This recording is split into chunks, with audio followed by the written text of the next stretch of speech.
আমার এই চ্যানেলে প্রতিটা দিন নিত্য নতুন বিষয়ের প্রশ্ন ও উত্তর সম্পর্কে প্রতিটা দিন আলোচনা করা হয় ও নিত্য নতুন কুইজের প্রশ্ন ও উত্তর সম্পর্কে প্রতিটা দিন আলোচনা করা হয় ও প্রতিদিনের নিত্য নতুন এডুকেশনের আলাদা আলাদা ভিডিও দেওয়া হয়। চলুন কথা না বাড়িয়ে ভিডিওটা শুরু করা যাক। ফার্স্ট প্রশ্ন, কাজিরাঙা জাতীয় উদ্যান কোন রাজ্যে আছে? উত্তরটি হলো অসম রাজ্যে কাজিরাঙা জাতীয় উদ্যান রয়েছে।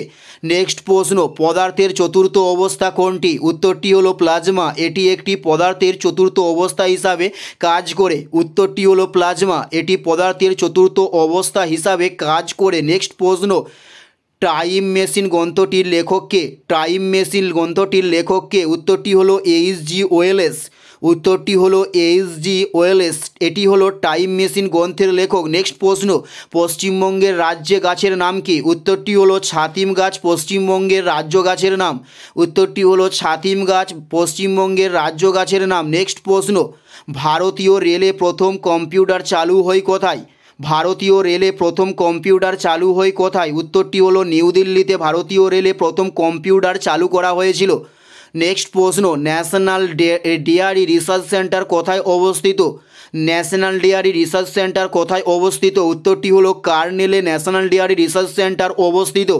নেক্সট প্রশ্ন, কার জন্মদিবস হিসাবে 5ই সেপ্টেম্বর শিক্ষক দিবস পালন করা হয়? উত্তরটি হলো সর্বপল্লী রাধাকৃষ্ণের জন্মদিবস হিসাবে 5ই সেপ্টেম্বর শিক্ষক দিবস হিসাবে পালন করা হয়ে থাকে। নেক্সট প্রশ্ন, ছৌ নৃত্য কোন জেলার সংস্কৃতি? উত্তরটি হলো পুরুলিয়ার জেলার সংস্কৃতির নাম হলো ছৌ নৃত্য। উত্তরটি হলো পুরুলিয়া জেলার সংস্কৃতির নাম হলো ছৌ নৃত্য। নেক্সট প্রশ্ন, সমুদ্র জল অপেক্ষা বিশুদ্ধ জলের স্ফুটনাঙ্গ কেমন হয়? উত্তরটি হলো কমে যায়। সমুদ্র জল অপেক্ষা বিশুদ্ধ জলের স্ফুটনাঙ্গ বেশিরভাগ অংশে কমে যায়। উত্তরটি হলো কমে যায়। নেক্সট প্রশ্ন, মানব দেহের কোন অংশে টিবিয়া নামক হাড় থাকে? উত্তরটি হলো পায়ে। মানব দেহের পায়ে টিবিয়া নামক হাড় থাকে। উত্তরটি হলো মানব দেহের পায়ে টিবিয়া নামক হাড় থাকে। এটাই ছিল এই ভিডিওর লাস্ট প্রশ্ন। ভিডিওটি কেমন লাগলো অবশ্যই কমেন্ট করে জানিও। আর কোন ধরনের ভিডিও আপনারা দেখতে চান অবশ্যই কমেন্টে লিখে জানাবেন। পুরো ভিডিওটা দেখার জন্য আপনাদের প্রত্যেককে অসংখ্য অসংখ্য ধন্যবাদ। Thanks for watching.